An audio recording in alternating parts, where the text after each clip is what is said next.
water? The beach? Yep, you're correct. I see orange roofs. A tree.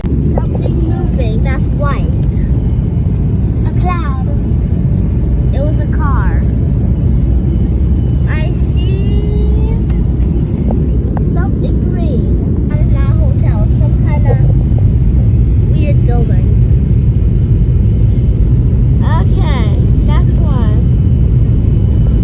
I see something green. Alright, don't cheat it. Oh yeah, we're landing. Yeah, look, we're landing.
we have arrived safely and we're tired.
It is a beautiful day in the Bahamas. We are in Nassau, Bahamas. Turn this light on and just want to show you the view. It's big.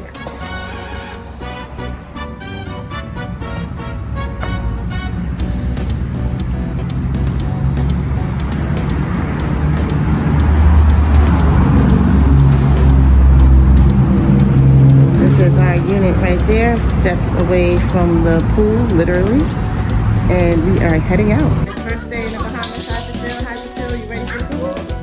Ready for the beach?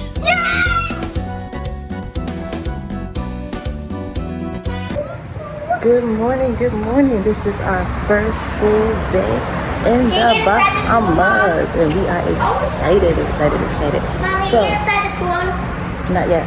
For our first full day in the Bahamas, what we have on the agenda is Nassau, which is the city center, and hopefully we'll see the Pompeii Museum and, of course, the beach.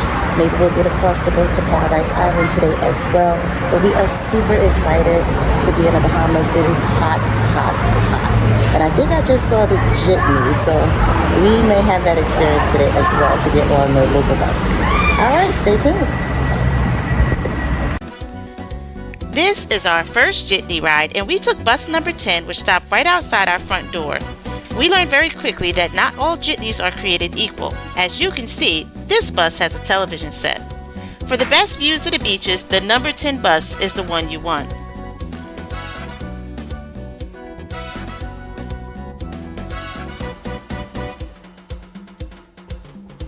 Downtown Nassau.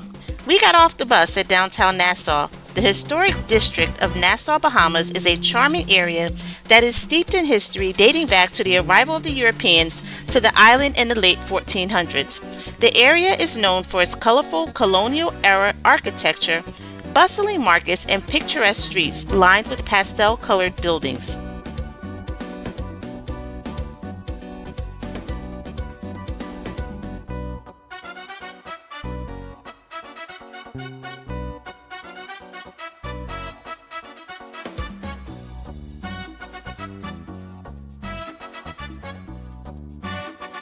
front of the famous Nassau Straw Market and getting ready to go in and check it out. Our first visit was to the Straw Market. The Straw Market is a well-known market in downtown Nassau, the capital of Bahamas. It has a long history dating back to the late 1940s. Originally, the market was created as a way for local Bahamian women to sell straw goods such as baskets and hats to tourists who came to visit the island. The market started out as a small, vibrant community of vendors on Bay Street, but over the years it grew and expanded into a larger complex that now houses hundreds of vendors and shops. Today, it is a bustling marketplace with vendors who sell a wide variety of straw goods, including bags, hats, placemats, and other woven items that serve both practical and decorative purposes. Alright, so I am here at the world famous Nassau Straw Market and we are just having a blast here. This is like an art shop, so I'm liking the art shop. One of the unique things about the straw market is that nearly all of the vendors are women, and many of them are descendants of the original vendors from the 1940s. They are proud to carry on the tradition of selling handmade goods, and their work is highly prized by visitors to the Bahamas. Over the years, the straw market has faced many challenges, including fires and hurricanes, but it has always bounced back. You want a hummingbird too?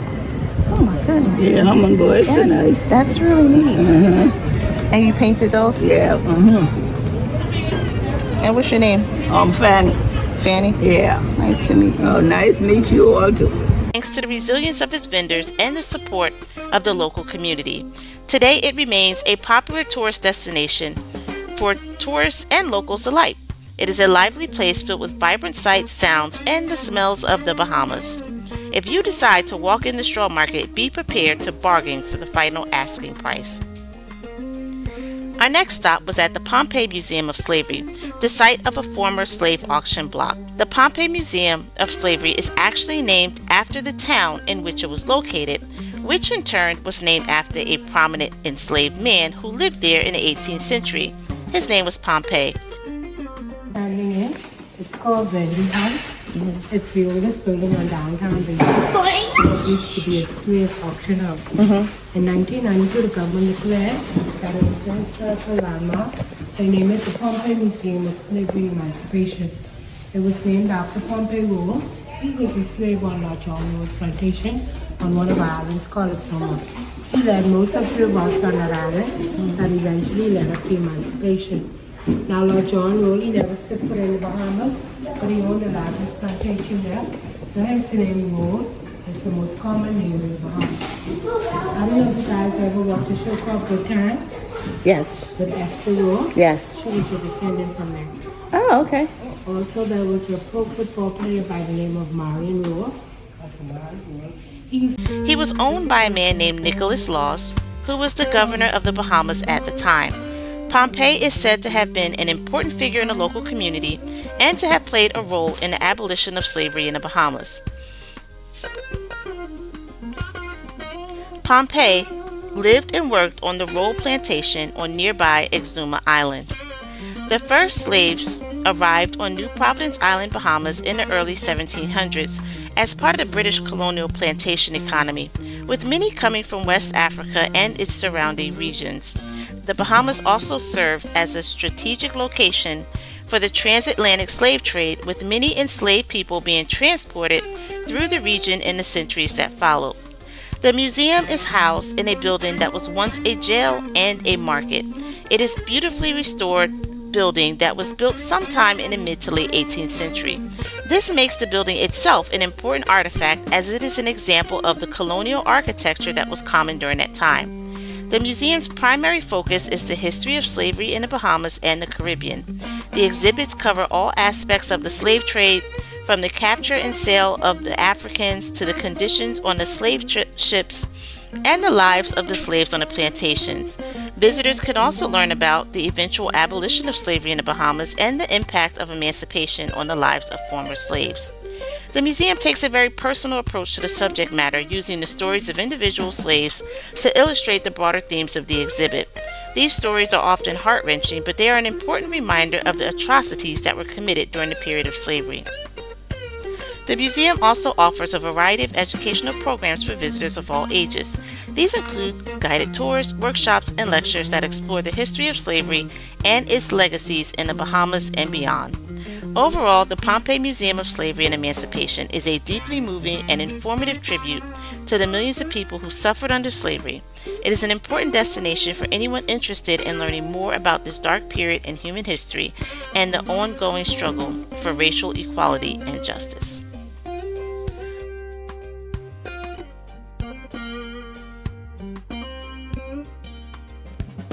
Culture is a vibrant fusion of African, European, and indigenous influences. It is known for its rich history, colorful music, dance, art, cuisine, and customs. Here are a few key aspects of Bahamian culture. Music and dance. Bahamian music is lively and often accompanied by dance. Junkanoo is a popular festival that celebrates music and dance. It involves large parades with bright costumes, brass bands, and lots of dancing. Cuisine. Bahamian food is a fusion of African, European, and indigenous cuisines. One of the most popular dishes is conch, a type of shellfish found in the Bahamian waters. Other traditional dishes include souse, made with chicken or pork, peas and rice, and johnny cake, which is a type of fried bread. Art. Bahamian art is heavily influenced by African art. Local artists use a variety of mediums, including painting, pottery, sculpture, and basket weaving. The National Art Gallery of the Bahamas showcases local artwork. Religion. Christianity is the dominant religion in the Bahamas, with Protestantism being the largest denomination. However, there are also smaller populations of other religions such as Judaism, Islam, and Hinduism. Festivals. In addition to Junkanoo, there are several other festivals that celebrate Bahamian culture. These include Cat Island Rake and Scrape Festival, the Eleuthera All That Jazz Festival, and the Andros Crab Festival. Overall, Bahamian culture is a unique blend of various influences that has created a vibrant and lively atmosphere.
Now I will paint a picture of a person who embodies all of Nassau, Bahamas for us.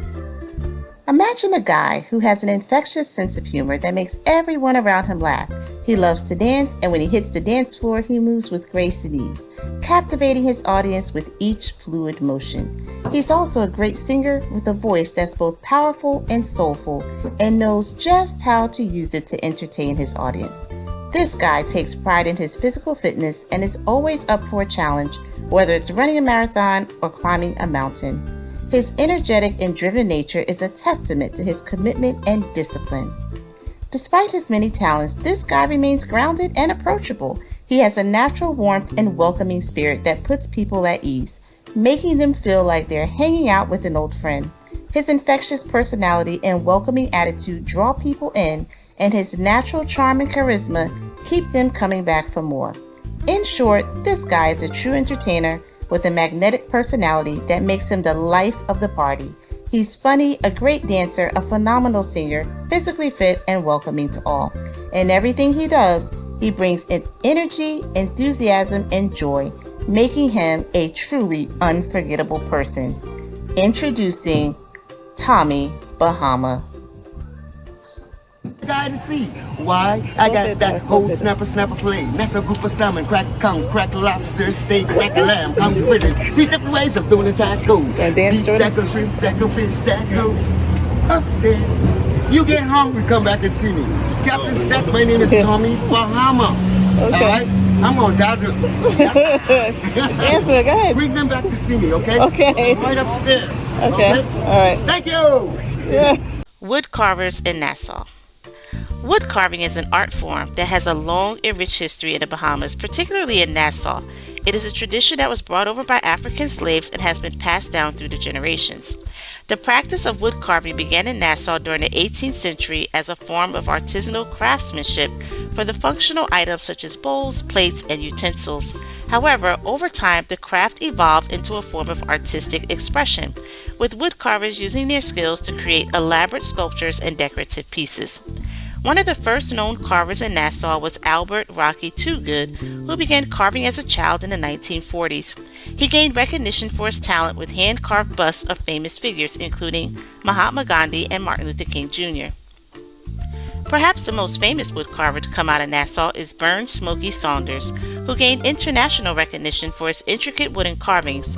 Saunders began carving wood in the 1950s and quickly gained notoriety for his unique and skillful approach to the craft. He was even commissioned by several high-profile clients, including Prince Charles and Mick Jagger. Today, the tradition of wood carving continues in Nassau, with many local artisans carrying on the legacy of those who came before them. They create everything from small souvenirs and trinkets for tourists to large sculptures and pieces of art that are displayed in galleries and museums throughout the world. So where you from? Pennsylvania. Oh, Pennsylvania. From Little Nassau to Pennsylvania. Welcome to Little Nassau, my friends. Right on. Thank you.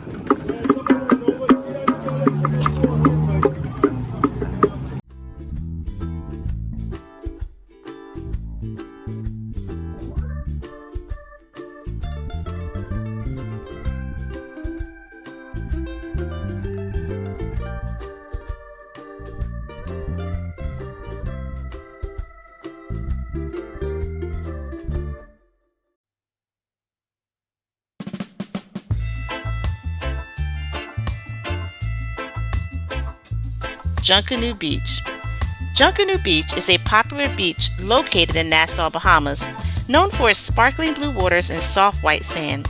The beach is named after the Bahamian festival called Junkanoo, which takes place every December. This festival celebrates the country's African heritage, and many people wear elaborate costumes and dance in the street. As for the beach itself, the history of Junkanoo Beach goes back many years. It was originally known as Western Esplon Beach. It is hot, like hotter than you can imagine hot. But we're at the beach. And was a popular spot for local families to swim and relax. In the 1950s, the area was developed into a commercial space. I forget. Well, yes, Margaret. Okay, it has honey vodka, which apparently is like a local thing here. Alright. Blueberry and something else. I didn't really read the rest.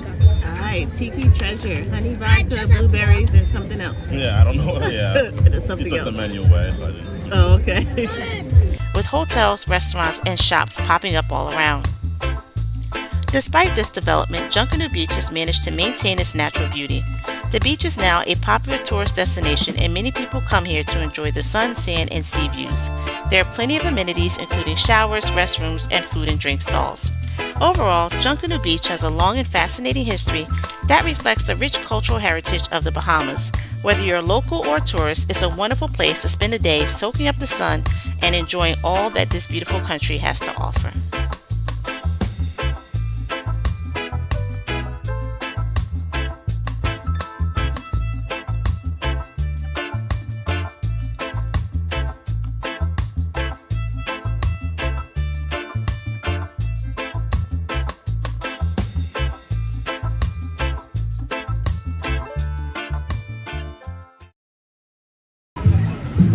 Stop your mama. That's right.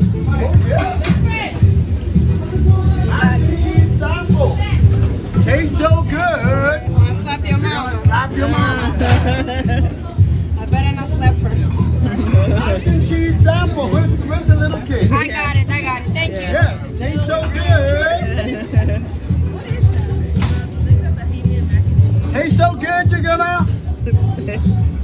slap your mama.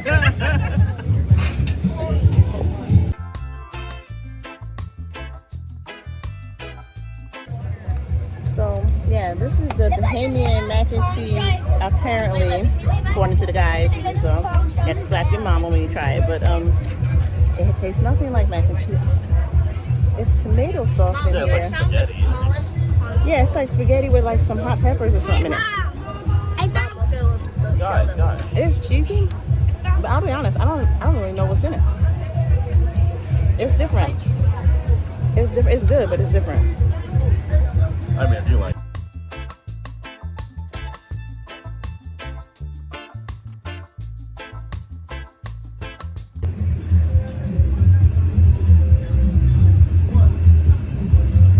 It's pasta. Yeah. Yeah. It's not mac and cheese. Yeah. Do you like it? It's interesting. Yeah, It is it is. interesting. It is.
Alright, enjoying our beach day at the Bahamas. It is hot, but it's a little cooler here at the beach, so we're just enjoying this day.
Alright,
here we are at Margaritaville Water Park and Resort.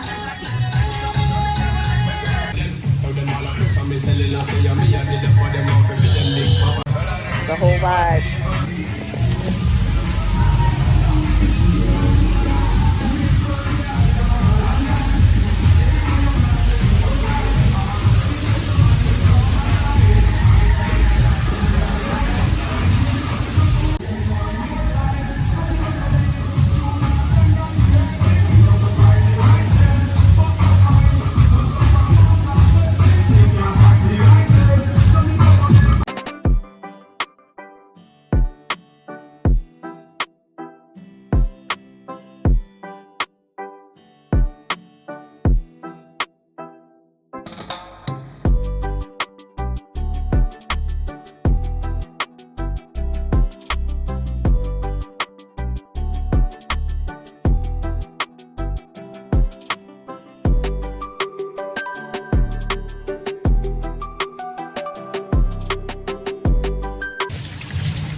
So we are enjoying day one. We're in the middle of it, and it feels like we've been here 3 years.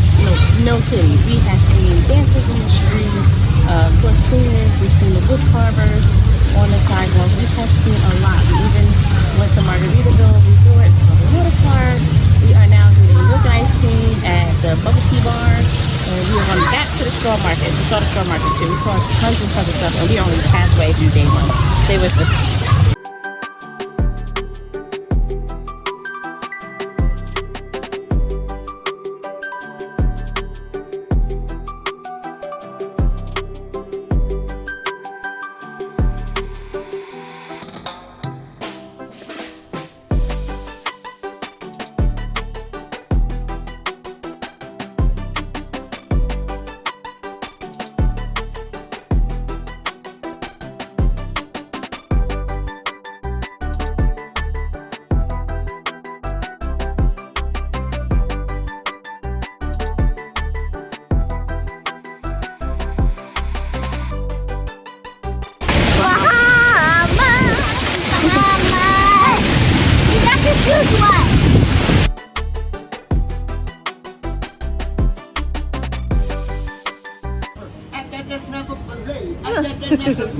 I got the salmon, I got the crack cutlet, I got the crack lobster. I got 3 different ways of doing a taco. I got a beef taco, I got a shrimp taco, I got a fish taco. Oops, no. Captain Step, my name is Tommy Bahama. Tommy Bahama. Yeah, all right. The Captain's Deck restaurant in Nassau, Bahamas has a long and interesting history. Originally called the Captain's Table, the restaurant opened its doors in the early 1960s and quickly became a popular spot for locals and tourists alike. The original owner of the restaurant, Captain Paul Fisher, was a well-known and respected Bahamian fisherman who had made a name for himself by catching some of the biggest fish in the waters around Nassau. He decided to open a restaurant to share his love of seafood with others and hired a talented chef to help him create a menu of delicious dishes. Over the years, the restaurant became known for its fresh seafood, including conch fritters, grilled lobster, and Bahamian-style fish chowder. It also grew in celebrities and high-profile guests, including former U.S. presidents and famous musicians. In 1992, Captain Fisher sold the restaurant to a new owner who changed its name to the Captain's Deck and gave it a modern upscale makeover. The restaurant continued to serve its popular seafood dishes while offering a wider range of options to appeal to a more diverse clientele. Today, the restaurant is still going strong and remains a popular spot for locals and tourists to enjoy a delicious meal while taking in the beautiful views of Nassau's harbor.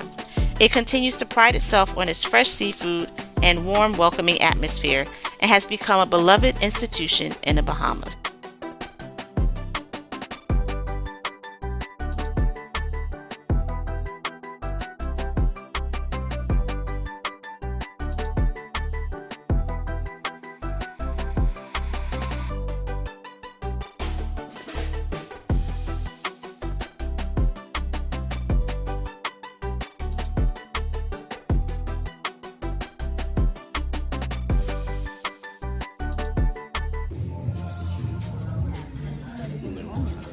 What is this? Mac and cheese, round 2.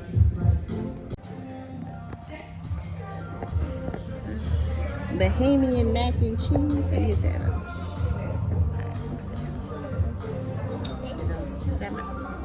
Maybe this Bahamian pizza and rice. Oh, it tastes like rice and beans.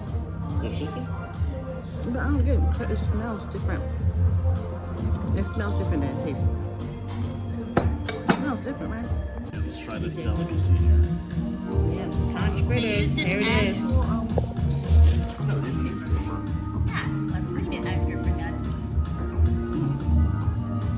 Good. Or it tastes like crabs. Kind of like lobster. How's that mac and cheese? It was hot. I don't like burn my hands with that. This was good. It's only $12 too.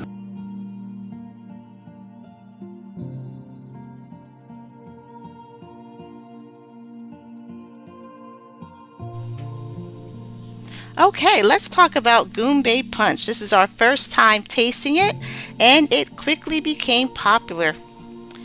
This drink has its roots in the Bahamas, where it was created in the early 20th century. Goombay Punch was first produced by a man named Lord Byron E. Russell, who ran a small bottling company in Nassau. Russell created the drink by blending various tropical fruit juices together, including pineapple, orange, and lemon. He then added a secret blend of spices and sweeteners to give the drink its distinctive flavor. The name Goombay comes from the name of a popular dance and music style in the Bahamas, which Russell felt was emblematic of the festive and energetic character of the drink. Initially, Goombay Punch was only sold in the Bahamas, but its popularity soon spread beyond the islands. In the 1930s and 40s, the drink became popular among American tourists who visited the Bahamas, and many would bring bottles of the drink back to the U.S. As a result, it started to gain popularity in the U.S., particularly in the southern states like Florida. Over the years, the recipe for Bahamas Goombay Punch has remained largely unchanged, and it remains a popular drink in the Bahamas as well as the U.S. and other countries in the world. In fact, Goombay Punch has become something of an iconic symbol of Bahamian culture and is often featured in tourism campaigns and local celebrations. What do you think of this little island? You like it? What do you think of that Goombay Punch? It's only made here in the Bahamas. It's okay? Yeah. Spicy? Sweet? Can I try it? Spicy, it's busy. Yeah. What are you talking? What I heard spicy is so what?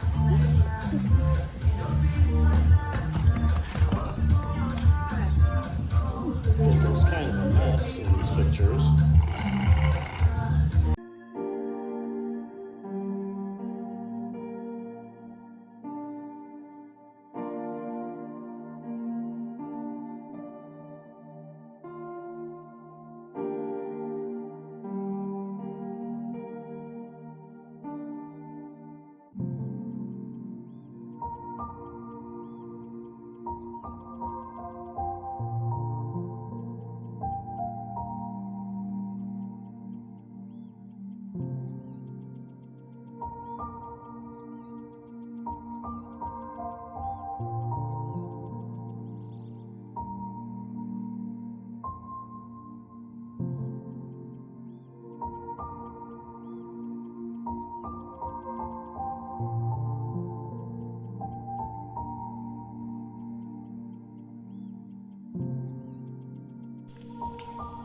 The local grocery store in the Bahamas is more expensive than what you're probably used to seeing.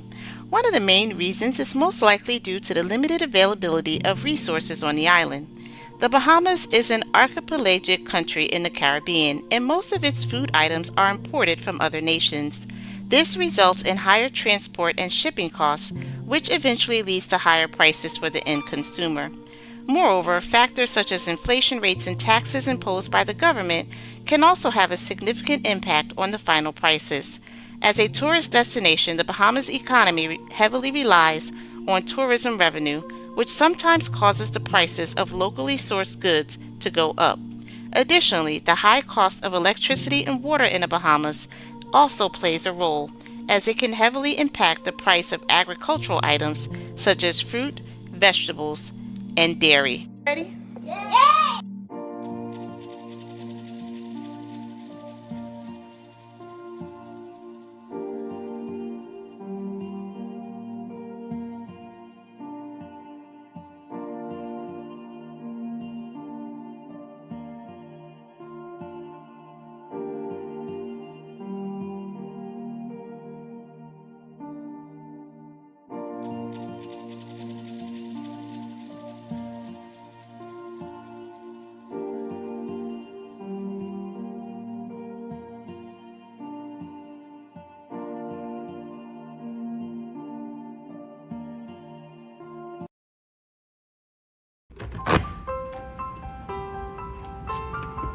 Day 2 in the Bahamas.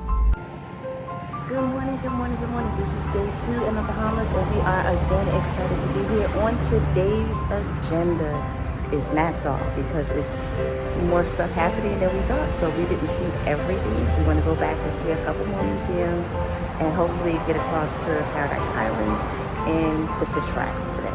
So stay tuned. We are excited, and we're bringing you along with us.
The Educulture Junkanoo World Museum in Nassau, Bahamas is a cultural institution dedicated to preserving and showcasing the unique cultural heritage of the Bahamas, particularly the tradition of Junkanoo. Junkanoo is a street parade that takes place in the Bahamas on Boxing Day, December 26th, and New Year's Day. It is a celebration of African culture and heritage characterized by colorful costumes, lively music and dancing, and a festive atmosphere. The museum features exhibits on the history and evolution of Junkanoo, as well as displays of costumes, instruments, and other artifacts used in the parade. Visitors can also learn about various aspects of Junkanoo, including the organizational structure, the music and dance styles, and the significance of the various symbols and motifs used in the costumes. The museum also hosts workshops and classes on Junkanoo, where visitors can learn how to make costumes and instruments or participate in a mock parade. Overall, the Educulture Junkanoo World Museum offers a fascinating look into the cultural heritage of the Bahamas and the important role that Junkanoo plays in the country's history and identity. Junkanoo is believed to have originated from a combination of African tribal groups who were brought to the Bahamas by European slave traders during the 16th and 17th centuries. The Akan people of Ghana are considered to have played a significant role in the development of Junkanoo. Historically, they were known for their elaborate costumes, music, and dance, which incorporated elements of traditional storytelling and mythology. The name Junkanoo itself is believed to have been derived from the Akan word Jankanu, which means a disguised person.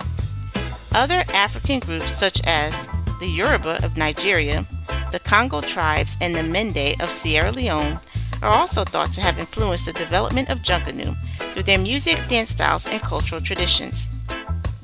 The unique blending of those various African influences with European colonial culture and indigenous Bahamian traditions has resulted in a vibrant and colorful spectacle that is now known as Junkanoo. The process of making Junkanoo costumes is a highly collaborative effort that involves the entire community, from skilled artisans to volunteers. Here's an overview of the steps that are involved. Inspiration and design. Each year, Junkanoo groups choose a theme for their costumes, which serve as the inspiration for their designs. Ideas are drawn from various sources, including cultural traditions, current events, and popular culture. Construction. The creation of the costumes begins several months before the parade. Skilled artisans use a variety of materials such as wire, wood, and cardboard to construct the frame of the costume. Paper mache. After the frame is constructed, layers of paper mache are applied to create a sturdy shell over the frame. Painting and decoration. Once the paper mache is dry, the costumes are painted with vibrant colors and decorated with various materials such as sequins, feathers, beads, and ribbons. Each costume is unique with its own design and color scheme. Fitting and final touches. After the costumes are decorated, they are fitted to the performers, who will wear them during the parade. Final touches such as adding accessories or attaching LED lights are made to ensure that the costumes are stage ready. Parade time. On the day of the parade, the performers don their costumes and take to the streets. The result is a dazzling display of color, movement, and sound which has been captivating audiences for centuries. Overall, the process of making Junkanoo costumes is a labor-intensive and highly creative endeavor, which showcases the ingenuity and artistic talent of the Bahamian people. Junkanoo costumes are made from a wide variety of materials, including traditional and contemporary materials. Here are some of the common materials used in the construction of Junkanoo costumes. Wire is used for the frame of the costume, which provides support and structure. Wood is used for the headdresses, which are intricate and often towering works of art. Cardboard. Cardboard is used to create the base layer of the costume, which is then covered with layers of paper mache. Paper mache is used to create a sturdy shell over the cardboard base, which is then painted and decorated. Paint is used to add color and detail to the costume. Sequins are used to add a touch of sparkle and shine to the costume. Feathers are a common decorative element used in Junkanoo costumes, often used to create dramatic headdresses. Beads are used to create intricate patterns and designs on a costume. Ribbons are used to add texture, movement, and visual interest to the costume. These materials are combined and transformed through the creative vision and skilled craftsmanship of the costume makers to create stunning and unique works of art that are Junkanoo costumes.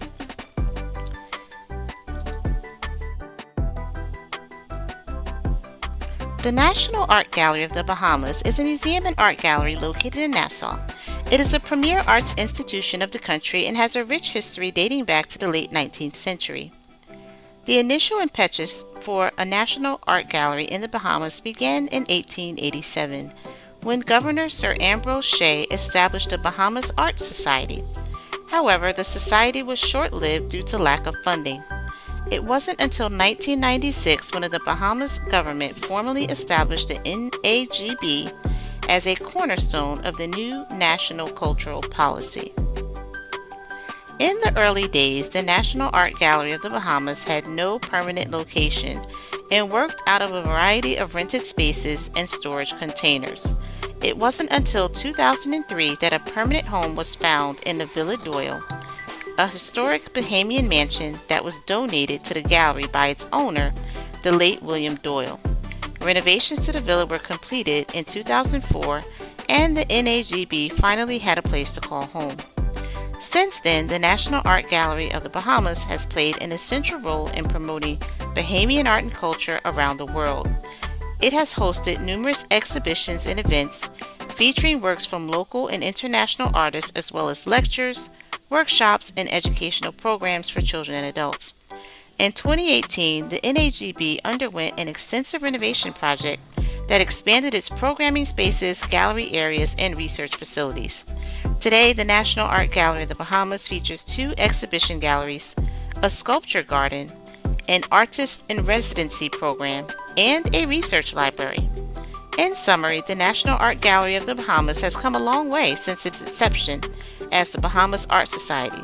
Its history is one of persistence, determination, and a commitment to showcasing the rich and vibrant art of the Bahamas, both locally and globally.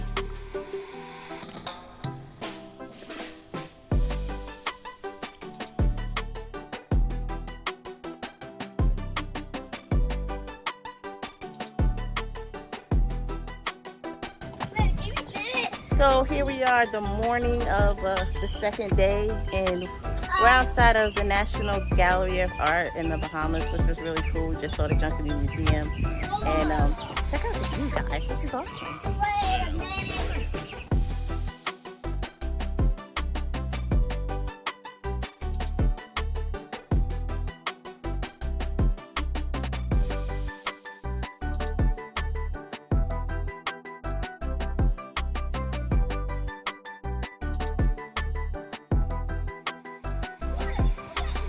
Alright, so I'm at the National Art Gallery of the Bahamas, and behind me is the Sacred Space.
Paradise Island, formerly known as Hog Island, is located in the Bahamas and is part of the city of Nassau. Its history dates back to the 1600s when it was used as a private estate and farm by the Swedish privateer Captain John Larsen. In 1718, the island was purchased by the colonial government of the Bahamas and became a site for the rearing of hogs, hence its original name. The island was later used as a quarantine station for yellow fever and other infectious diseases during the 19th century. In the early 20th century, the island became a popular tourist destination and was developed by a number of investors. The most prominent of these was Huntington Hartford, a wealthy businessman who purchased the island in 1959 and developed it into a luxurious resort that he called Paradise Island. The original Paradise Island Resort featured a grand hotel, a casino, a golf course, and other amenities. This is Paradise Island, 5 miles long, 3/4 of a mile wide at its widest point. The homes are all owned by multi-millionaires. The 2 hotels on the end is phase 3 of the Atlantis. You're looking at another 1,500 room hotel, along with a 600 unit condominium, the Cove on the Reef Hotel. Right here is the Atlantis. Where you see that middle opening that looks like a bridge, it's not a bridge. It's a 10-room suite. Once belonging to the famous pop star Michael Jackson. To stay in there for one night, it is 25 grand. It is a minimum of 4 nights. Wow. Now listen up. This is gonna freak you out. That suite is booked for another 4 solid years. Now listen up, everybody. The first home on Paradise Island, it belongs to Mick Jagger. Mick Jagger of the Rolling Stones, the big lip guy. Second home, Dr. Randy Hall, eye specialist out of Europe. Third home is Frank Lloyd from the Lloyds of London Insurance Company. Fourth home is Nicolas Cage. Even though he's going broke, it's still his home. He's only broke in the United States. In the Bahamas, he's a millionaire. We call it money laundering. Bring that dirty money here. Ladies and gents, on behalf of the captain, his mate, and myself, your tour guide, we appreciate each and every one of you for riding on board the ferry boat. There are many places in the world that you all could have went. I'd love to thank you for choosing the Bahamas. But as we may or may not know, as older men will always say, all good things must come to an end. It's the end of your tour. If you folks found your tour informative and you enjoyed it, how about putting your hands together and give your tour guide a nice round of applause. Happy birthday to you. Happy birthday, dear Gina. Happy birthday to you.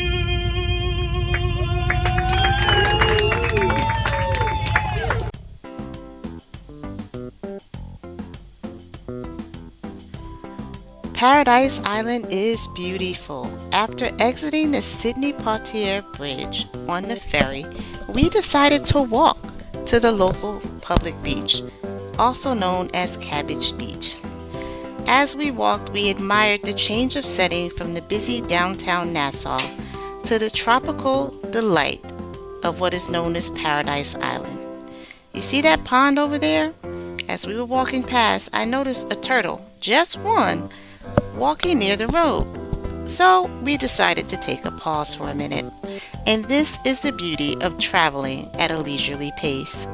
To our delight and surprise, we discovered not just one turtle, not just two turtles, but multiple turtles tanning in the sun and overall enjoying a nice day. In addition to turtles, we saw other wildlife.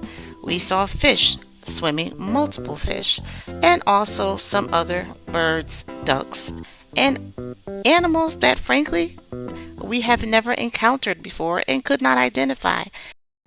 A duck too? Wow. Oh, I see all of them. Yeah, look, a duck. Oh my goodness. Like everything up in here. Look at all the turtles. Hey, buddies. You guys hungry? Wow. See, that's My not a duck. goodness. It's like growling. Get the heck out of here. Wait, where is it? I can't even find it on camera. That's not even a duck. It has Yeah. an orange beak and it growls. It doesn't like quack. Look, it's growling. That's crazy.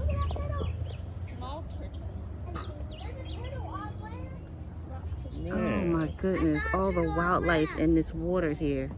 This is nuts. Oh, look at them. What are they doing? Our wonder and excitement of this moment is palpable, as you can hear. We were delighted to see so many fish and so many other forms of wildlife swimming freely in this natural pond.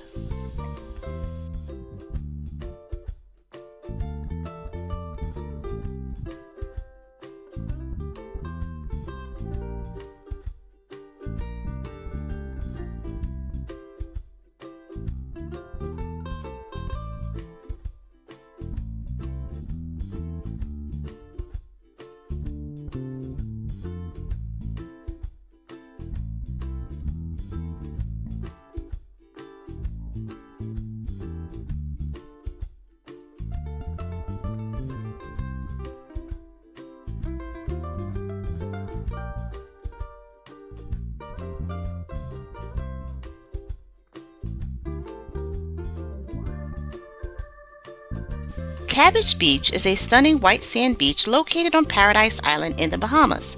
The history of Cabbage Beach is closely tied to the development of Paradise Island as a luxury resort destination. In the early 1960s, the beach was largely uninhabited, with only a few small shacks and structures used by local fishermen and boat builders. However, as Paradise Island began to develop as a resort destination, attention turned to Cabbage Beach as a prime location for vacationers looking for sun, sand, and relaxation. The beach was initially named after the wild cabbage plants that grew in abundance along the shoreline. However, as the area became developed, the name was shortened to simply Cabbage Beach. Over the years, Cabbage Beach has become one of the most popular attractions on Paradise Island, attracting thousands of visitors each year. Its crystal clear waters, white sand, and gentle waves are ideal for swimming, sunbathing, and water sports. Today, the beach is flanked by a number of high-end resorts and restaurants, including the Atlantis Resort and Casino, which offers beachfront access and a range of water activities. Despite its popularity, Cabbage Beach has been able to maintain its natural beauty and appeal, thanks in large part to efforts to preserve and protect its delicate ecosystem.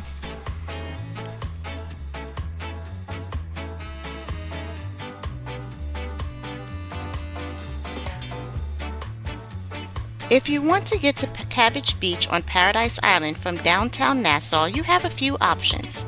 If you prefer a more direct route that would save you time, you could take a taxi or a water taxi. To take a taxi from downtown Nassau, simply hail a cab or take one from the taxi stand and ask the driver to take you to Paradise Island. Most drivers will know where Cabbage Beach is. Just make sure to confirm the price beforehand, which should be around $25 to $30 for a one-way trip, making the total cost of your beach day $60 in travel.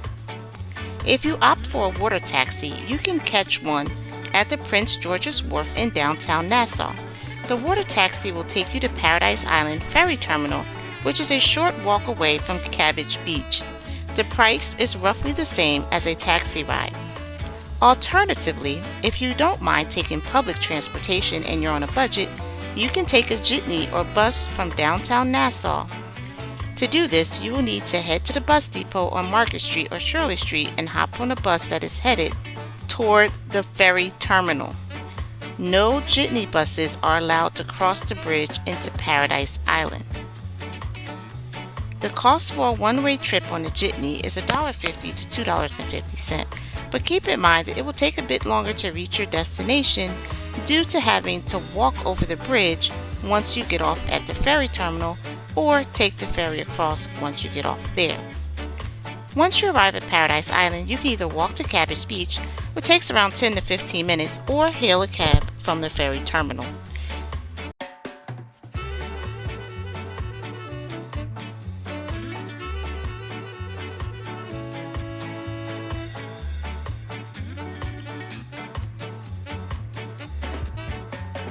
Investors came over and they took interest in the island. They Club Med and all those different investors. And then Atlantis was the last biggest investor that came over.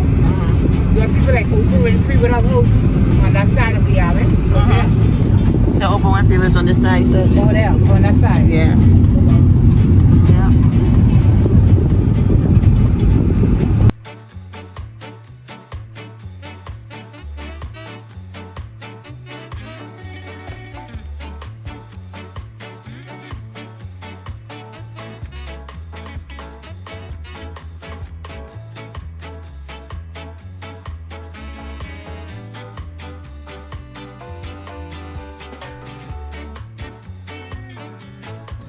Castle, yeah.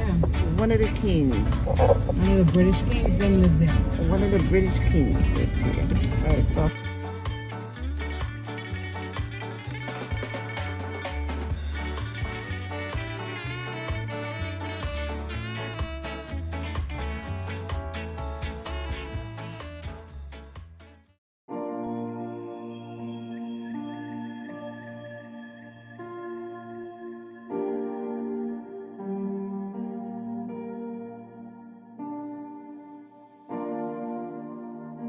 Recording?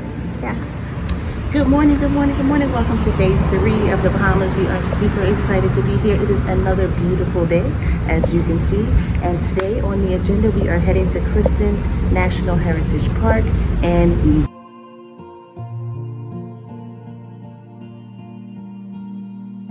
And this is where the last big slave plantation was. We get to see the the shacks that the slaves lived in. Also hear all about the history of how they came to Clifton Heritage National Park, and of course see the big house. But the highlight of the day is Jaws Beach, where the movie Jaws was filmed. I have to talk the children into getting in the water on that one, but we will be there. So stay tuned because we're bringing you along with us.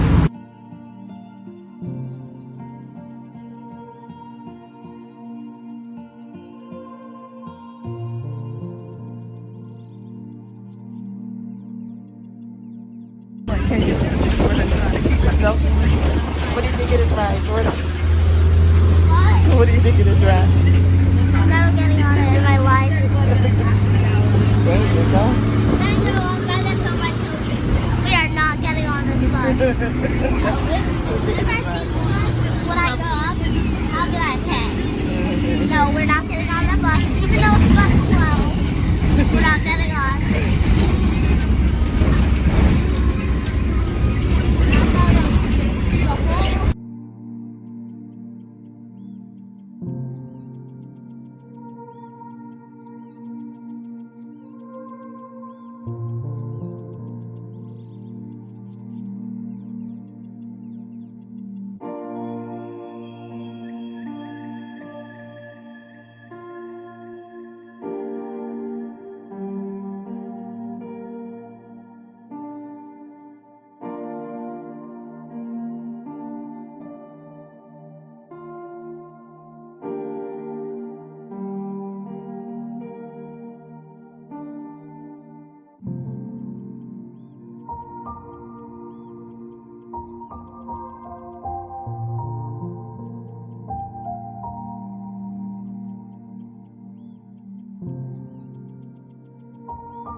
All right, we are at Clifton Heritage National Park, and we are entering the slave settlement. Outside.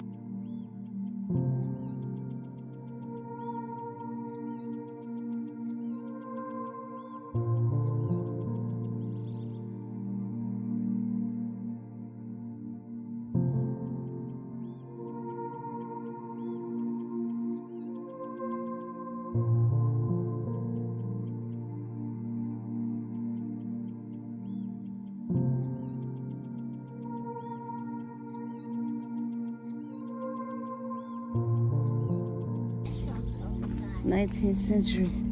All right, this looks like a place. This way. Yeah, That's like a popcorn. it says storytelling there. So here the slaves will come listen to stories and basically have a time of entertainment. It's pretty sandy here. You can tell we're very close to the beach. The boys there standing on the storytelling platform. And this is where the slaves would come for storytelling in the 19th century, apparently.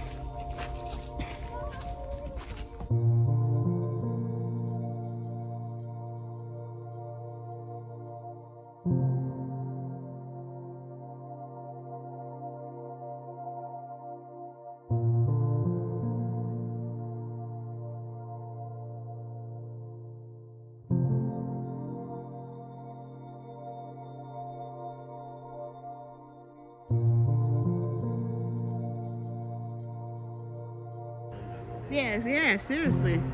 There ain't nobody. I mean, you had to be. Yeah, you gotta be some kind of desperate to hide up in there. If you go that close, get your phone out, get your camera out, videotape, because I am in front of the banana hole, which is honestly super, super deep, and you would have to be majorly desperate to hide anything in there, even yourself. But it's very fascinating that the slaves were that desperate. There's a rope going down to get in there, and there's water at the bottom. Wasn't there water at the bottom? Yeah, it's just not the place anybody would want to be, so you'd have to be desperate to get up in there. And in front of the sign that is the entrance to the banana hole, you can't miss it. You definitely can't miss it. You could fall in if you're really not paying attention. And climb the rope back up. But again, to me it's almost like a symbol of desperation, because it is so incredibly deep and wide, and from where we are, like, I'm already getting bitten by some strange brown furry thing. I don't know what it is, but I did see it. And like, if you go in there, I'm sure you're gonna get bitten by a whole bunch of other stuff, and snakes and everything else. And the wildlife here is teeming, like the fish and that, like, you can see a lot of fish in the water and everything. Who knows what's in that water? So this is where they hid, the Wakayan Indians actually hid themselves and their food. And they also use this as a site for spirituality. So it's also like a place of worship for them, like the archaic worship. Okay. Got bitten, I'm already like itchy and stuff. Like, thank you. Thank you, sweetheart. Okay. All right, so this is like the ruins of the slave plantations and stuff. Man, the sun's making me sweat. I know, it's hot. You know, Oh, wow. the sun's now. So this is where the slaves used to live, guys.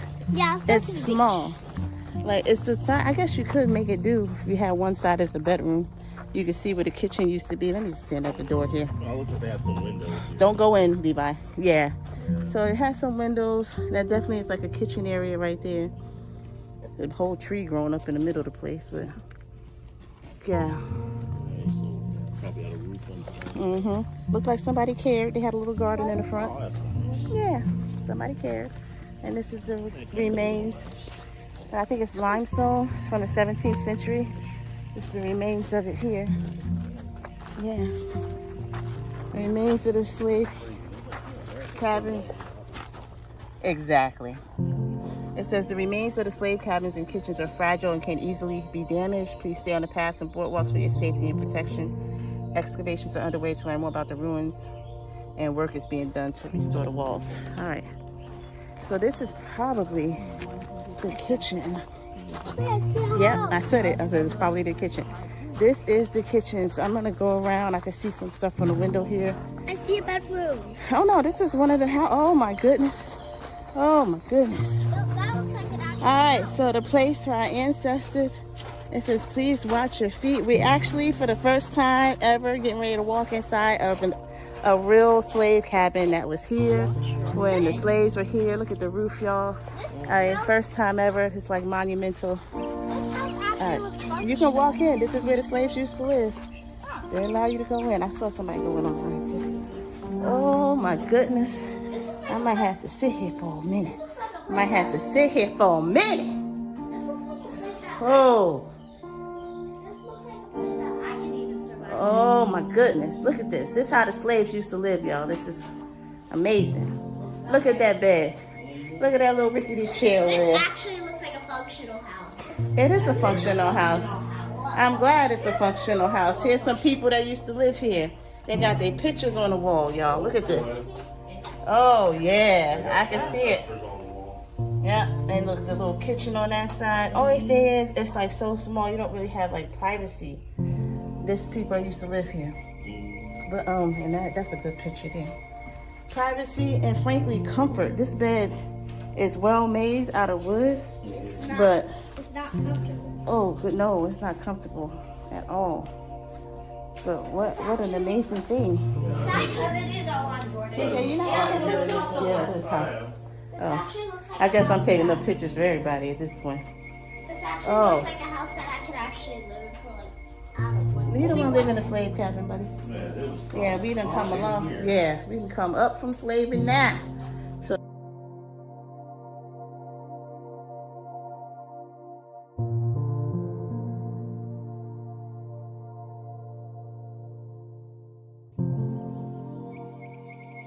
Of slave cabin, authentic slave cabin at Clifton Heritage National Park, and everything is like kind of left the way the slaves would leave it, and there's even pictures on the wall of the people that lived here. So,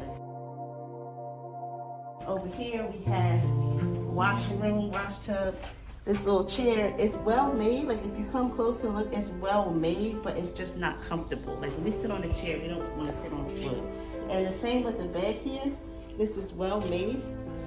But if you look under here and stuff, like it's just not comfortable. This is made out of straw. There's straw in here and this little mattress. But it's like our beds, like in structure, but it's a bed of straw. It's uncomfortable. Here's some pictures of the people that used to live here, and we're gonna turn it around over here. Go look at some of the clothes here, and just like a little kitchen area. But check out the broom, y'all. Check out the broom. I just And don't start speaking, love. Leave that here. And I want to come and just honestly just sit on this little log here. I just want to sit here. Stand right there. I don't need to see it. And this is like monumental. I'm gonna sit right here. I'm gonna sit right here in this slave cabin and just think of my ancestors. I was gonna sit down. And even this little mat on the floor is a straw mat. A straw mat on the floor. Oh, that actually is. Yes, a straw mat. It's a nice one. Both of those nice ones, very well made. For the most part, I think this is a good structure because the roof and everything is good. An authentic slave cabin, Clifton Heritage National Park. There's everything in it. I want you to see the structure of what would have been the roof, the 17th century. Little kitchen area, washing area.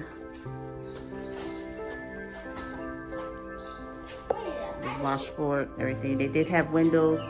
It was certainly hot in here, like hot. But you do have a front and back door.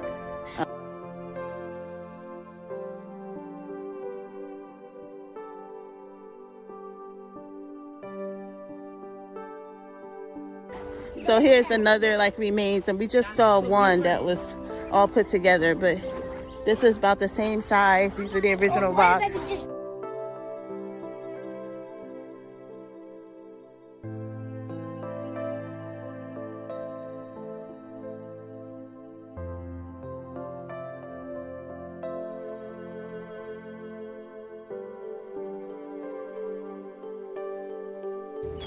All right, so we are in front of another authentic slave cabin. This is the 17th century. We're at Clifton Heritage National Park. Excuse me, because it's hot. It's like 1,000 degrees out here, but let's look. No, it's not 1,000 degrees, Mom. No, it's not. Oh, wow, look at this. Oh, nice. All right, so look at the roof. Look at the roof of this. Yeah, show the roof. Look at that. All right, so this is not showing like furniture and stuff. Don't touch anything, please. But what I'm getting out of this is the architecture. lizard outside. The architecture and just all the stones stacked on top of each other and the way the roof is structured. So they had some skills, y'all. They had some skills. Nice. And here's some pictures here of the crops that were grown here: cotton, corn, rice, sugarcane, indigo, pumpkin, papaya, and watermelon. There's a rice plantation, a cotton plantation, a corn plantation, sugarcane plantation. This is where they would live at in here. But did we check out the roof? Let me see this roof again. Thank you. Look at the roof. Oh my goodness, look at the roof. Let's get into these stones.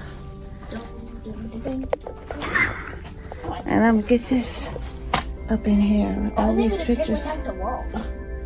So you do have to duck coming out of here, but I just want to show you the roof from the outside. It's amazing. And then over here from the outside as well. So that is the entire house here, and now we are on to the outdoor kitchen.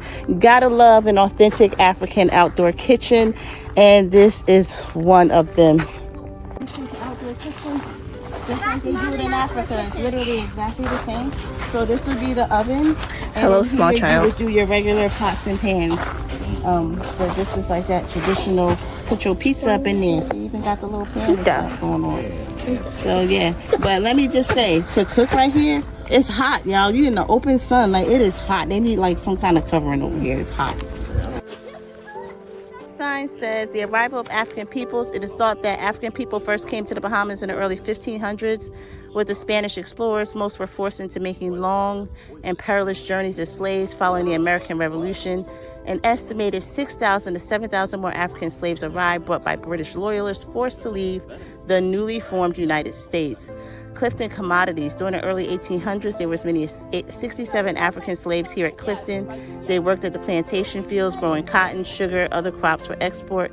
Though they had some freedoms, they were the human property of the landowner and were brought and sold as merchandise, along with animals, food supplies, and other trade commodities. Finally, freedom. Not all people of African descent came to the Bahamas as slaves. Some were probably the offspring of Spaniards or pirates and local women. Others were slaves who assisted the British during the American Revolution and were rewarded with freedom. Still others were rescued or escaped from slave ships and settled in the Bahamas as free men.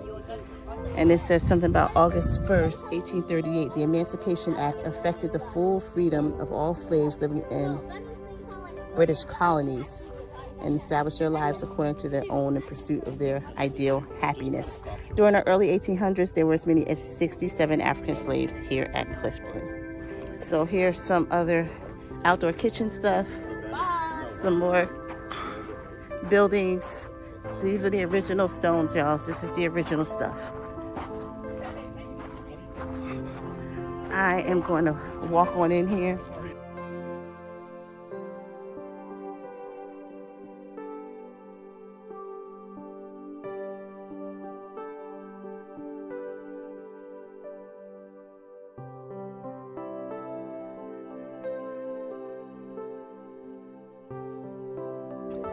So 67 slaves is not a lot of slaves, right? But this has me thinking. A lot of folks out here must be of one family or like related. Like this, let's say there were 67 people that were not related. And there had to be a lot of people out here now that are related to one another. It's a very small island, 21 miles long, 7 miles wide. So yeah. Really weird. 18th century now, come on.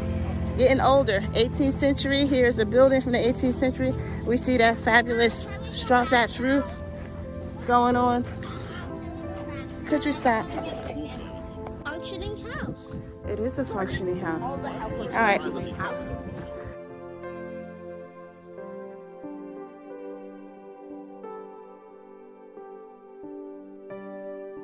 So I'm standing inside this is the 18th century house. So we're talking about the 1700s now. And as you can see from the walls are much older now. Like it's not the stone walls, they're just much older.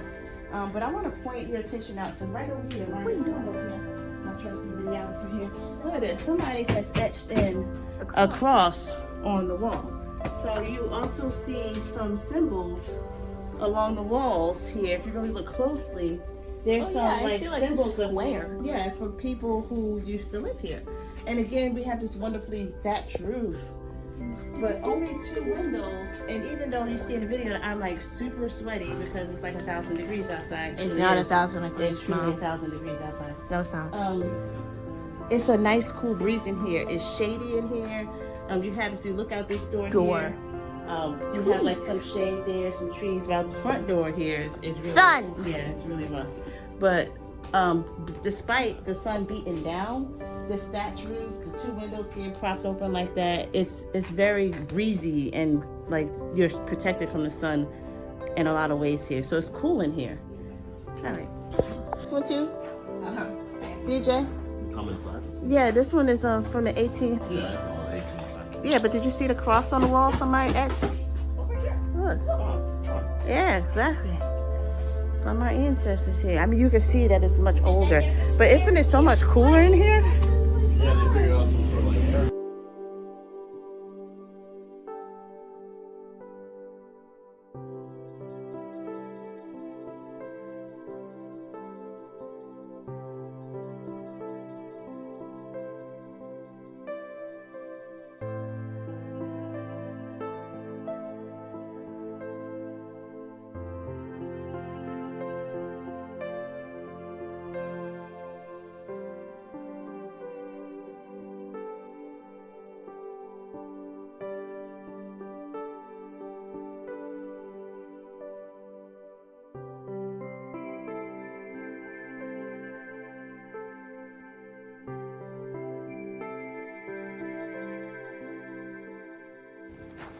Walking through Clifton Heritage National Park. Walking back now. We've seen the African slave village here.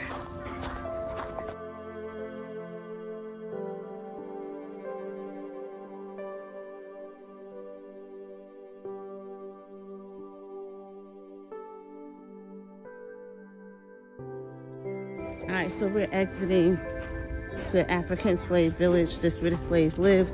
This is where they would have come out to work every day. They would have walked away from their homes here and just come on out. So these are the last 2 homes along the way, and this here is the exit. And again, it is super hot.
Sacred space is supposed to be here.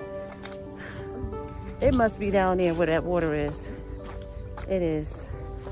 All right.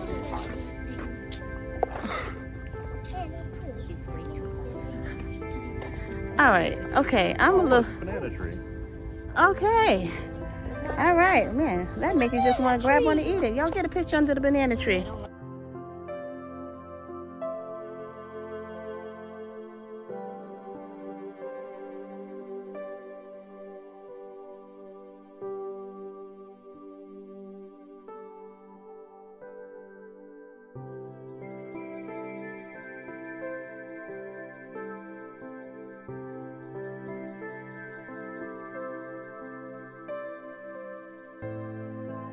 Banana! Yeah.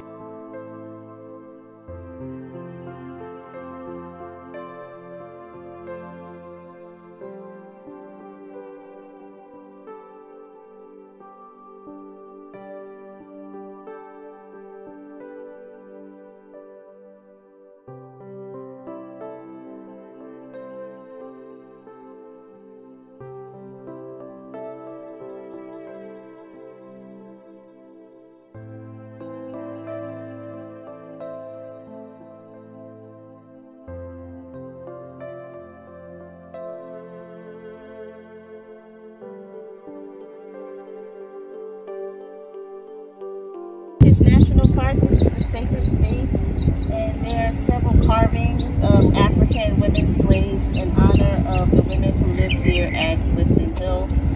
We have beautiful views of the ocean here, and the sacred space is designed for all of them to look longingly out at the ocean in hopes of returning to Africa.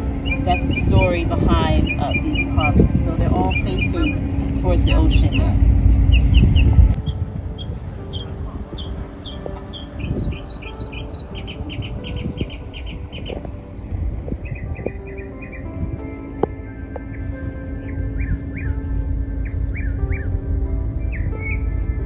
Here in the sacred space inside of it, and as you can see, the view of all these African women monuments looking longingly out at the ocean. They're literally staring over this cliff. It's just a drop into the sea right there.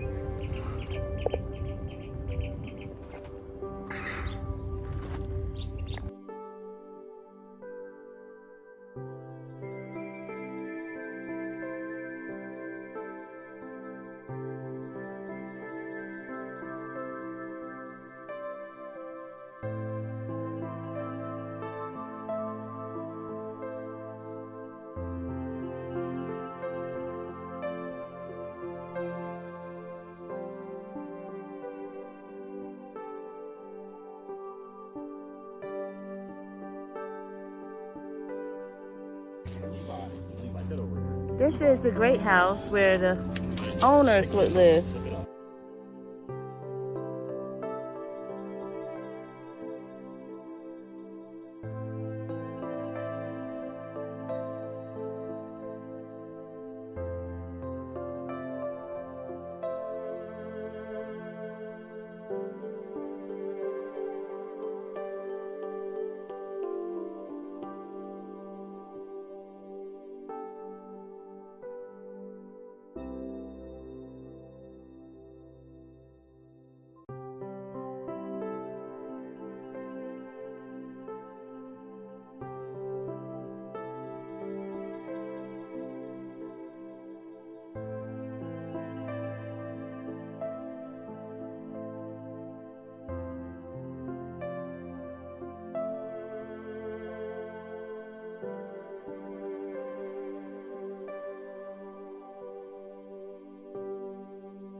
So today, day 3 of the Bahamas, after visiting Clifton Heritage National Park, we're actually still here at the park.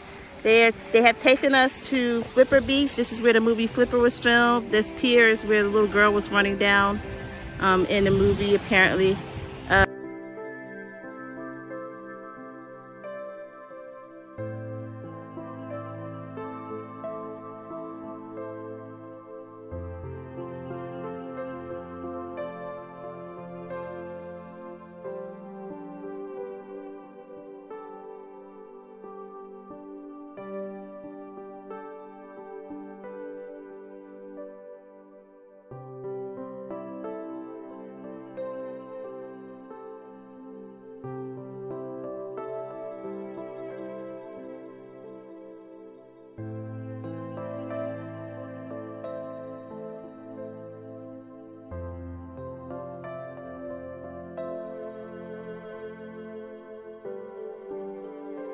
We are on a private beach in the Bahamas. Walking along, we have our own private cabana. We having lunch delivered.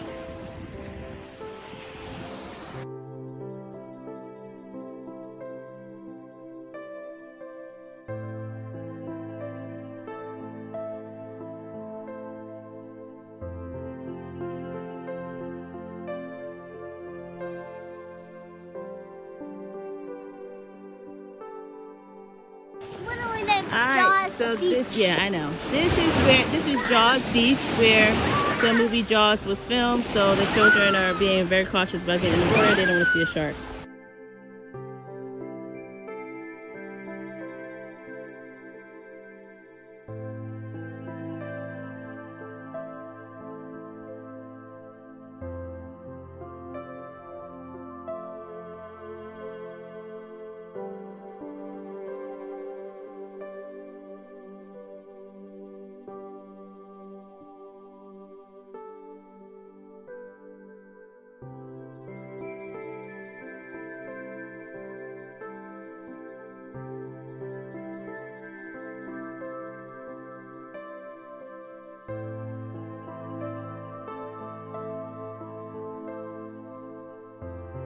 How are you enjoying our private beach day? Private beach, private cabana, lunch delivered on a beach. It would have been much better if it wasn't cooler.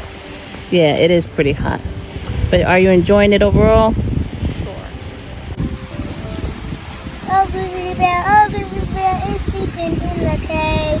Please be very quiet, very, very quiet. If you wake him, if you shake him, he gets very mad. Wah!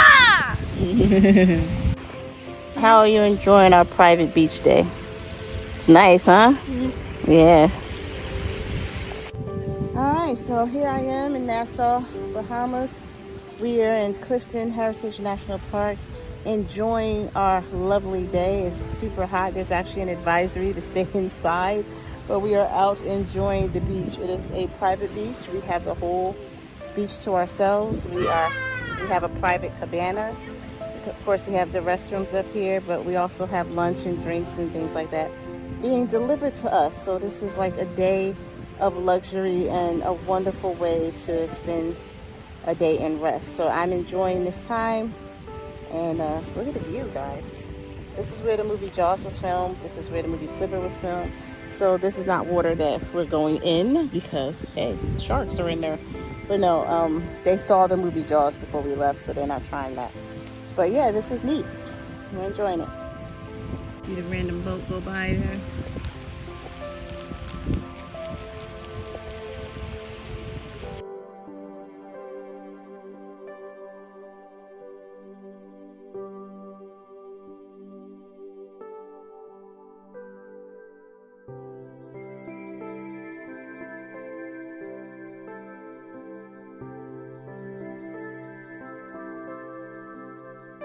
So we are getting ready to leave our private beach now.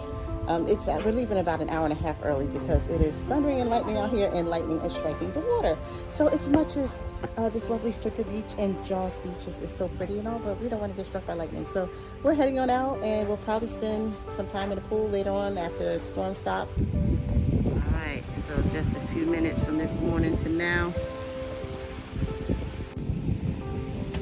Stormy seas. Storm is rolling in. The breeze is nice though.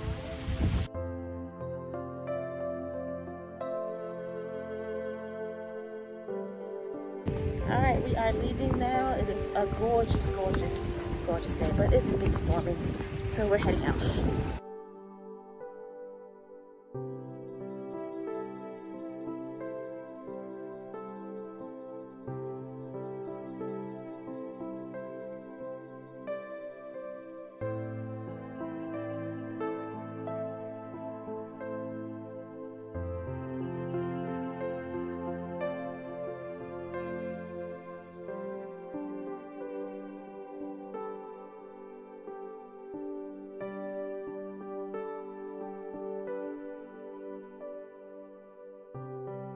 Our first Bahamian storm.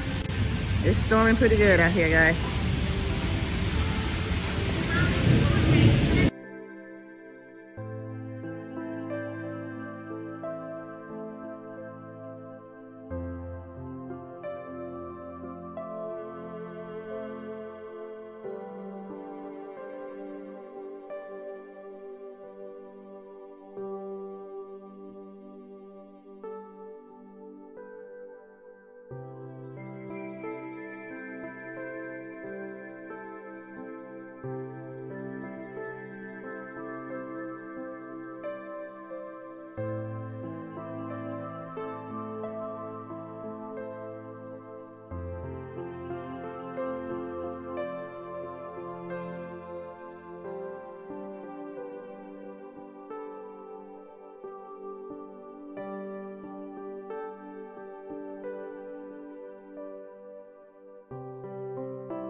Okay, which piece? Man, what to do? If you got that piece, we need. Mom, Let me see we what you only make. got this. We only got this piece, and now we need this piece. You also got this piece. Now we need the whole entire salad. Okay. Mom, look, we did it. Oh boy, you did. Finish the whole thing. Good job. That looks good.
Good morning, good morning, good morning. Welcome to day 4 of our Bahamian vacation. And on today's agenda is Cable Beach, which we have been staying literally directly across the street from Cable Beach, but we haven't seen it yet. So today we'll make it a point to see Cable Beach and also go to the world-renowned fish fry, where all the locals hang out and the locals have their shops and restaurants and things. And then hopefully we'll make our way over to the Queen's Staircase. So that's on the agenda today. Stay tuned. We'll bring you along with us. Day 4. Hot already. It's like 9 a.m. It's hot already. Yeah. Burning up.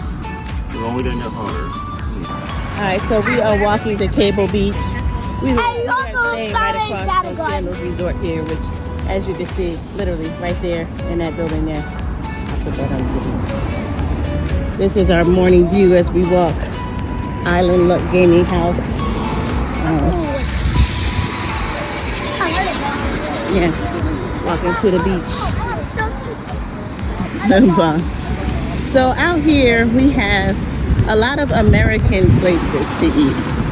Frankly, I'm not thrilled to see like Dairy Queen. We got a Subway. There's a Subway coming up. We even got a Wendy's down the street. So in order to get the good local food, we're going down where the locals go to the fish fry. Because I didn't come all the way out to the Bahamas to eat Subway.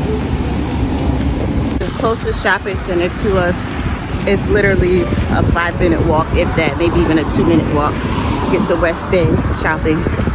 Not much over here, but Domino's, Dairy Queen, Subway. But we do have this interesting Mexicaba place, which is a Mexican Bahamian grill.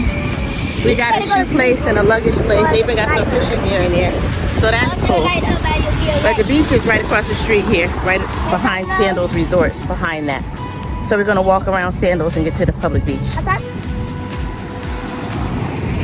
The Bahamian flag waves everywhere.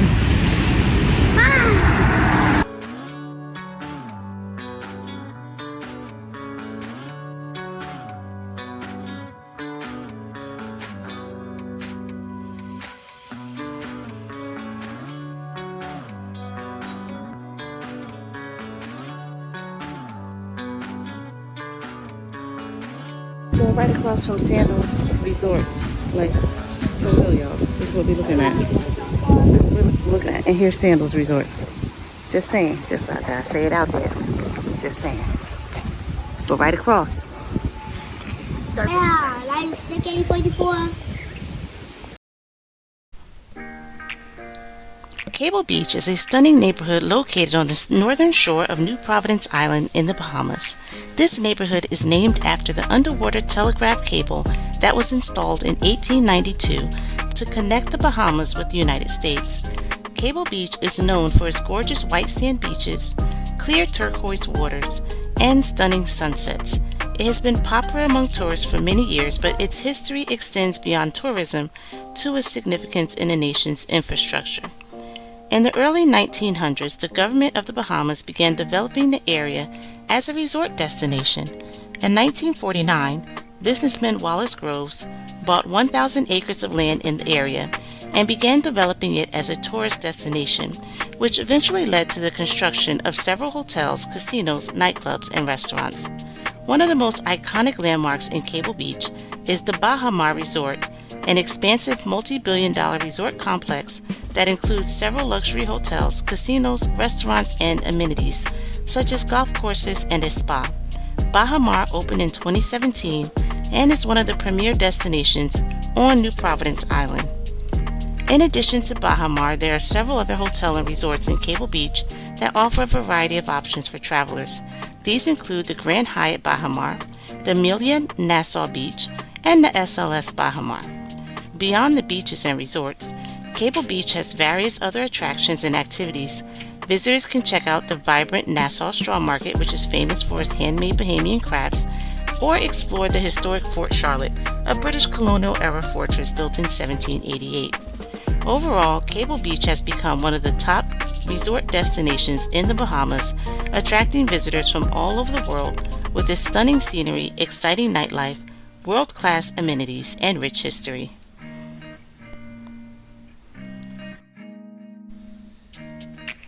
Now let's turn our attention to downtown Nassau.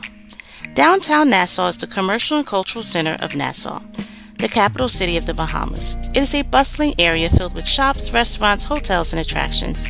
The area has a rich history dating back to the 17th century when it was established as a trading post by British settlers. Over the years, downtown Nassau has seen significant development, particularly in the form of shops and shopping.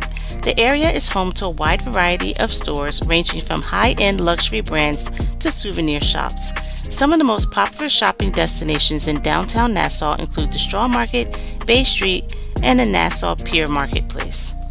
One of the key factors that have contributed to the growth of the shops and shopping in downtown Nassau is the importance of the cruise ship industry. Nassau is a popular stop on many Caribbean cruise itineraries, and it is estimated that over 3 million cruise passengers visit the island each year. These visitors provide a significant boost to the local economy, particularly in the form of shopping and dining. However, the location of downtown Nassau also presents a unique challenge. The area is located on a low-lying island, and it is prone to flooding during heavy rains and storms. In recent years, the issue has become particularly acute, with several instances of flooding reported in the area. Despite the challenges presented by flooding, the shops and shopping in downtown Nassau continue to thrive. The local government has taken steps to address the issue, including the construction of flood control measures. On this day, as we tried to walk down the street, we were abruptly turned around by the high flood waters. Literally, the waters were about up to our knees, and walking had then become impossible. Although we were less than a mile away from our destination and it was still the cool of the day, being early morning, we ended up calling a cab in order to take us across the bridge to Paradise Island, back to Cabbage Beach, where we had such a wonderful time just 2 days before.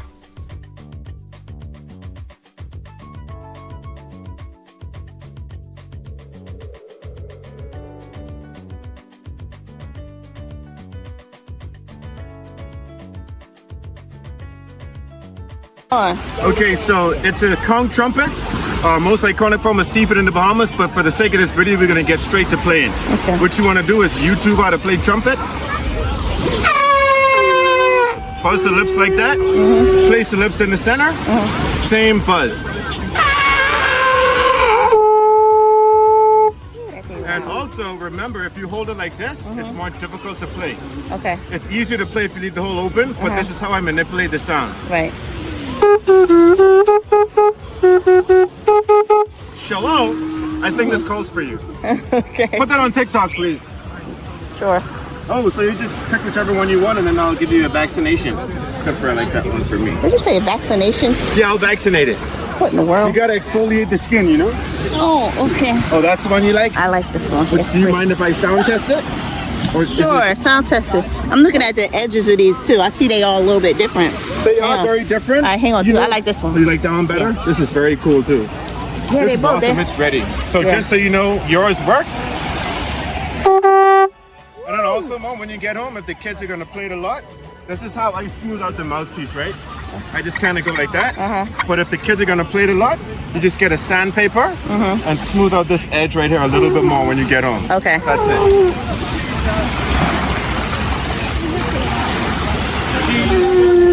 All right, so I have to wrap that very carefully so that it doesn't get broken. So I'm gonna have to find foam. How should I wrap this? You just wrap it in a t-shirt or towel and put it in your check-in luggage. Check-in. I can't take it carry-on, right? I recommend check-in. Yeah. Yes, ma'am. Okay. But it's not illegal for sure. Like I said, Right. I'm out here every day. If you go home and Google the FDA rules and you find something contrary to what I said, I'll be out here to get your money back. No, it's a 3-hour flight. Yeah, we're on the same time zone. Yeah. Yeah. Eastern time. Yeah. Well, high five, guys. Thanks Okay. for supporting Shell TNT. Shell TNT. Yeah, my name is Shell Capone, okay? Give me a.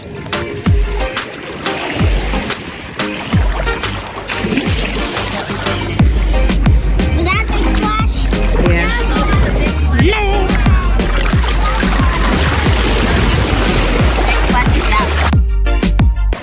So here I am at Paradise Island. So we ended up in Paradise Island again. because we love this beach. It's nice. It's homes of the rich and famous. It's just a very fancy upscale beach. And we did go to Cable Beach, but it just wasn't a whole lot happening there. It's pretty. It's really clean. It's just as nice. It was not a party scene. Like here, we have vendors selling stuff and.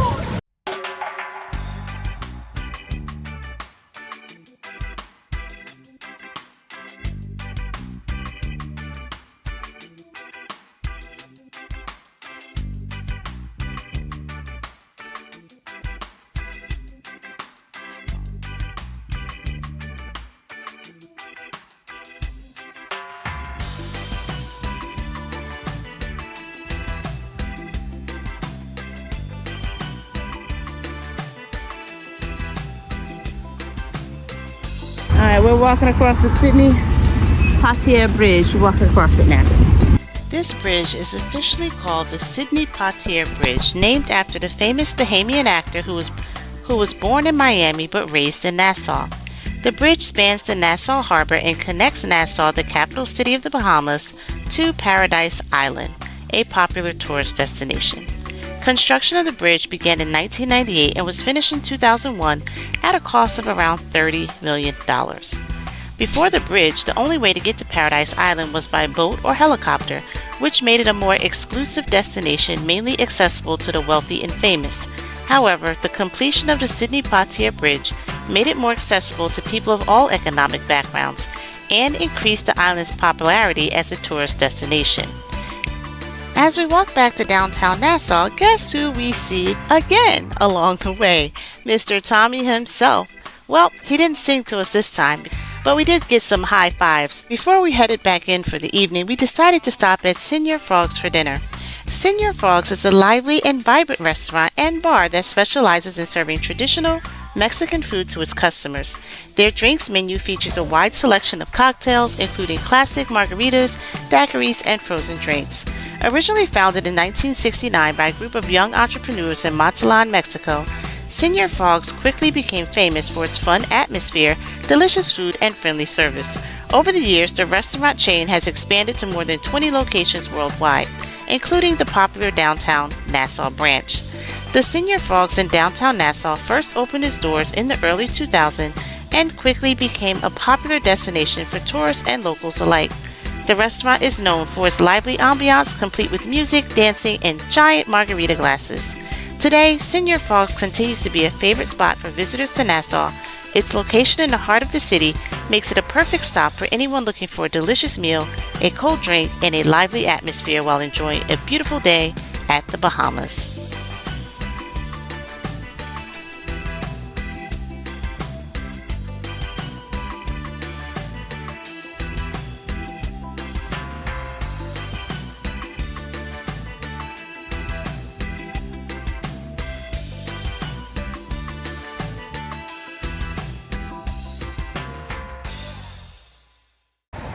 Good morning, good morning, good morning. It is another beautiful day in the Bahamas. And we are on day number 5. And we are so excited to tour the downtown area of Nassau. So today we have booked a historical walking tour. It lasts about 3 hours. We booked it super early in the morning in hopes of avoiding the extreme heat of the day because it gets hot, hot, hot here, as I have been saying. So we are getting ready to embark on that historical walking tour, and the highlight of the tour for me is the Queen's Staircase. Hopefully we'll get back to the fish fry today too. Stay tuned.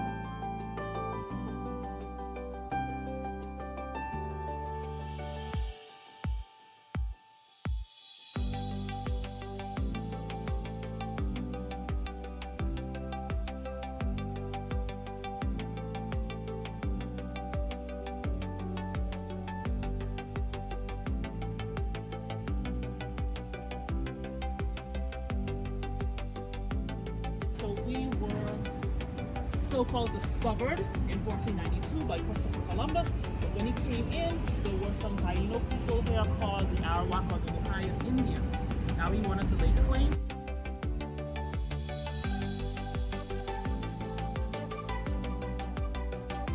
The rum cake is basically like a pound cake, and they add rum in the batter. But by the time, one of you guys want to try the coconut, right? Tastes like pound cake. Okay. What? And it's not from what I hear, it's not as sweet. A lot of the tourists say it's not as sweet. So if That's it's good something though. like, you know, Yeah, that's Yeah, good. it's like a Then. sour patch. You like it?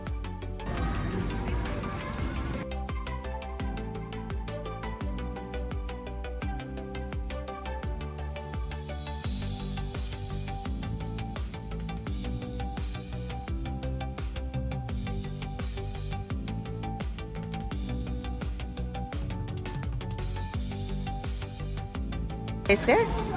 You like it? Good. area. So this is all called Old Town.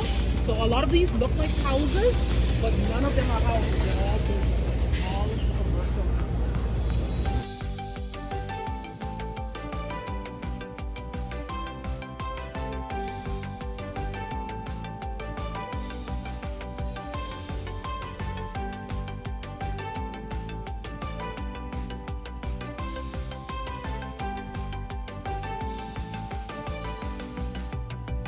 All their lives, they have no idea that tamarins grew on trees.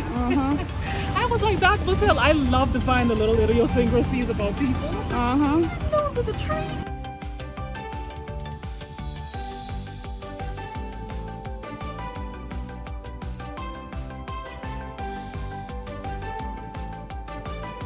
Yeah, avocado tree. Look at that. I've seen avocados that look like that, but I never really considered So them. these ones, they don't turn that dark. K-E-E. So if you have any Jamaican friends, you've heard them eating ackee and salt. And they're so ackee and codfish. expensive. Yeah. Yes, because it's, I guess probably because it's so poisonous, they have commercialized. You can get them in the cans in the international market, but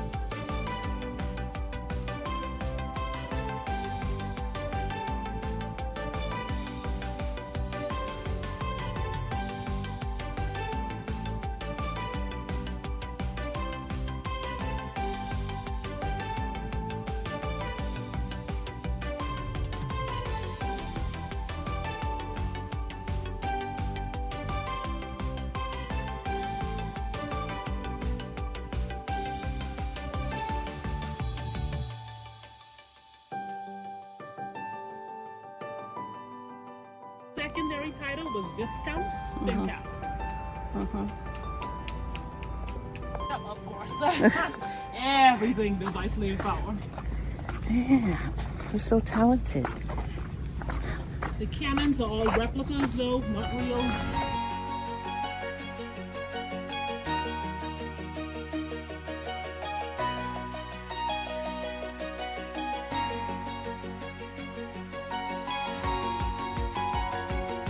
Here and use this channel to go straight out to the harbor. That was the plan. They never used it, but that was the plan. It's said to be hand carved, literally chiseled, hand carved by about 600 slaves. And it's named the Queen's Staircase because it was named after Queen Victoria because of slavery.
It's because of the limestone. So the limestone holds on to a lot of water. Oh, So it's very porous and it's very crumbly, but also very strong because we use it a lot in our building material. right. So it's very contradictory. Wow. And the trees and all, that's why all the trees, they love it. They just attach to whatever and keep growing. And then so this canopy, so no matter how hot the sun gets, it doesn't stay like this cool, but Right. a little bit warmer, but always has a nice breeze and it's relaxing. Yeah, it's really nice.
This is nice.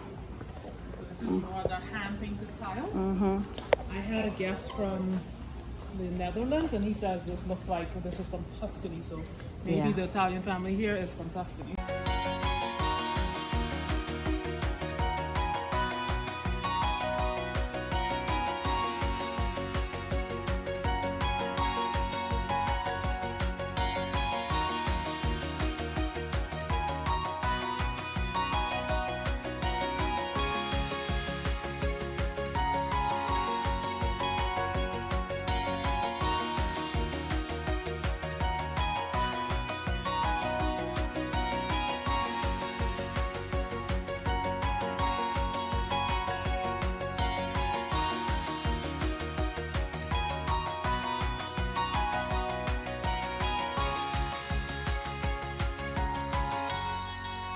Can teach you something. Okay. Okay, so this arch right here. Remember the church we went to? The very, very first one before the Spanish came and destroyed everything. This was where it stood. Oh, So wow. this arch is It's like all what's that left remains of from it, the yeah. very, very first Anglican church. And the guy the Captain John Graysmith, he was the one that built it. Okay. Oh, and also another fun fact on Graysmith, his ship was called Grey Wolf, and he named his house Grey Cliff. So he kept it Grey in the whole family. Okay. So yeah, you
She's just dancing. Yeah, it's jumping new. A whole vibe, y'all.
Last full day of the Bahamas, 6 a.m.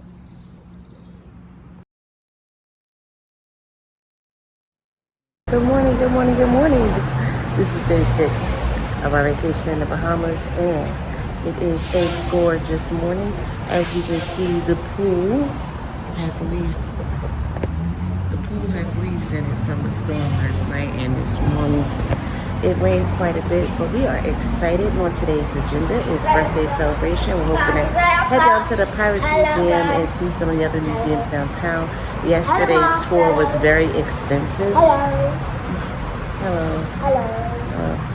Yesterday's tour was very extensive, so we're actually still a little bit tired from walking 4.5 miles in the heat of the day.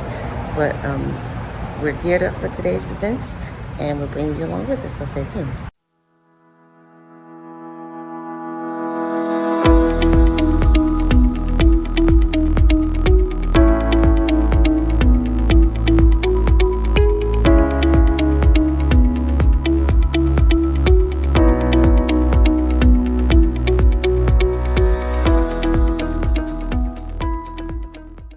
All right, 1716, the golden age of piracy, guys. Look at that. Ooh.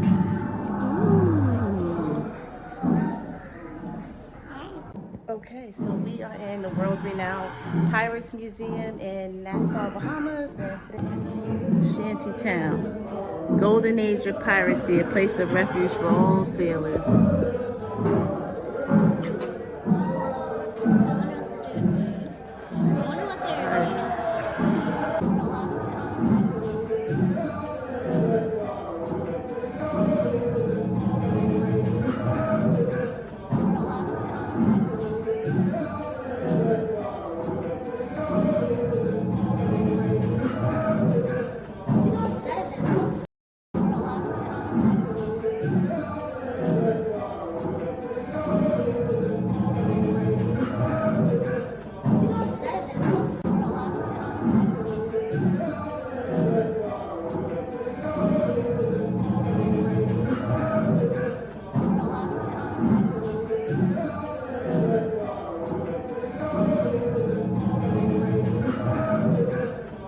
We're walking through an actual pirate ship at the Pirates Museum.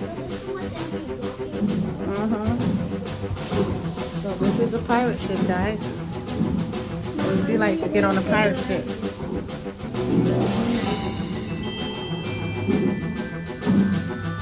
It's the mate's captain. Life on board a pirate ship is dangerous and unpredictable place to be. If you're gambling cheap, make sure your powder is dry and your blade is clean.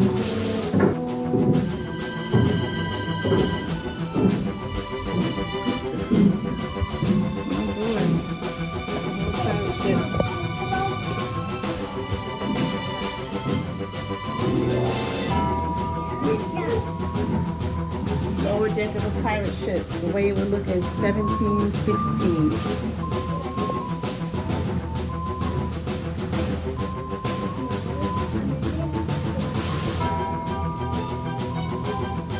So this is the lower deck. Yeah, that's dope.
There's Tommy Bahama outside of his shop right here downtown Nassau.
That whole snapper, I got the snapper fillet, I got the Nassau grouper, I got the salmon, I got the crack conch, I got the crack lobster, I got 3 different ways of doing a taco. I got a beef taco, I got a shrimp taco, I got a fish taco.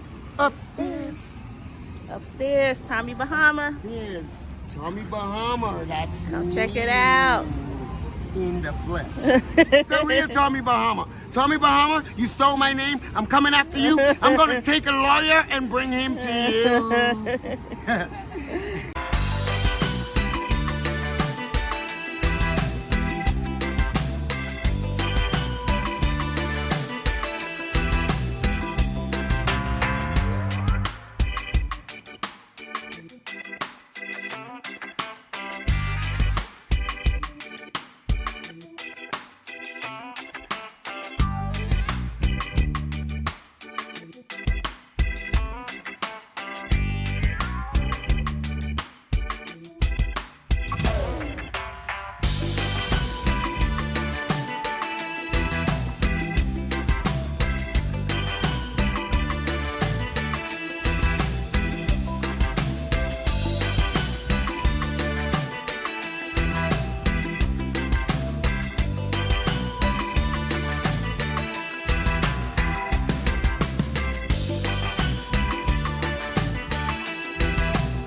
That was the best part.